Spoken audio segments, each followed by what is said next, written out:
be a 5-time NBA champion, all in purple and gold. He currently coaches the other purple and gold. He's the head coach of the Los Angeles Sparks, and we'll talk about one of the greatest players in WNBA history with him in just a second. But Derek, good morning. First things first. What did you think as a former Laker legend watching the Lakers win that title the way they did in the bubble Sunday night? Well, first, good morning to everybody, man. Good morning, guys. Hope everybody's families and loved ones are safe and healthy. Second, I definitely was proud to watch this team, not just Sunday night as they finished it off, but even throughout the season before COVID. It was really one of the first teams, and whether they won the title or not this year, it was one of the first teams that reminded me of some of the teams that I played on, and I guess it's no accident that it does remind me of that because of the greatness of LeBron and AD, and me being fortunate enough to play with Kobe and Shaq for so long, and then a few years later, Kobe and Pau Gasol, and just the impact of what two great players can have on a team, and then the rest of the guys buying into what's going on. So it definitely was a special group to watch all season. D-Fish, Jay Will here. How you doing, brother? I'm good, Jay Will. How are you, man? I'm doing good, man. It feels like yesterday I played against you and Kobe and Shaq, and obviously playing with those two incredible duo. Where do you think LeBron and AD rank amongst the great duos to play donning the Laker uniform? Man, that's a great question. I'm always one of those guys that I try to reserve like that, that long-lasting where they're going to end up in their whole career kind of, summary, because there's so many chapters left most of the time in these athletes' careers. When we try to crown them as something after 2 years, and we haven't even seen the rest of the book yet. But for some reason, LeBron doesn't really look like he's slowing down as much as you would think after year 17 and another title.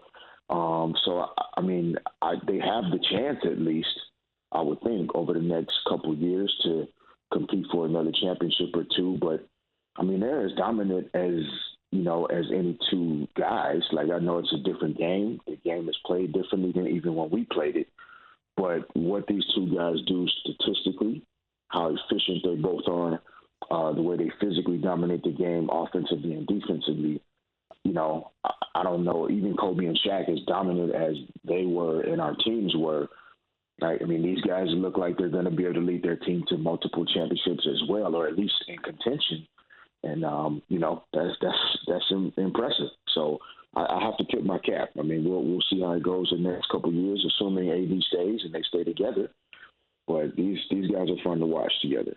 Derek Fisher, Los Angeles Sparks head coach, 5-time NBA champion. Think about it, 5-time NBA champion. There's not a lot of guys that can walk around claiming that they have 5 rings at anything. What's up, D-Fish?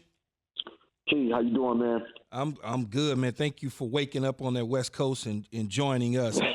Let me ask you this. Out of all the 17 championships, and I know you got the 5, but out of the 17, given all of the circumstances, starting from China's issues with the NBA to the passing of Kobe and Gigi to the pandemic to the unrest and all the situations we go and deal with in the black communities, brown communities, to the bubble, to out of the bubble, to back into the bubble, to the number 1 seed, to up 3-1, up 3-1.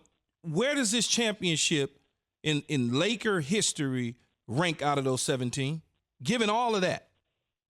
Yeah, I was really sitting here thinking about it, like as you were rattling those things off, Key, and they all will have obviously a special place in everybody's heart. The multiple decades of difference of which ones and which era and all of those things. But I'm gonna have a hard time, even having been on some of those teams, really connecting to a championship in the history of the Lakers franchise that is more meaningful, not necessarily more impressive or, they were the best Lakers team in history. I'm not going to get into that conversation, but more meaningful in terms of its impact and what it may represent.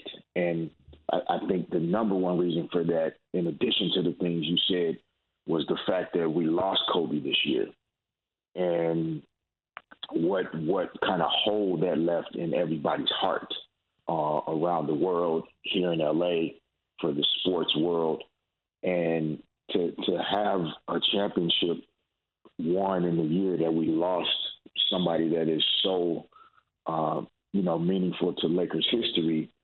I think this championship, when you combine that with the conversation and the movement around social injustice and racial inequalities, and voting rights suppression, and all of the things that these guys are representing, when you combine that with the loss of Kobe and just what LA needed to have happen right now, like this, just for a little moment, there was a glimmer of hope that, like, this world might be okay for anybody that loves the Lakers. And I think that's why people will just always remember it as like this standalone one championship that's different than all the other ones. And that again, it doesn't mean they're the best ever, but it's the most meaningful and most impactful one because of what all was at stake.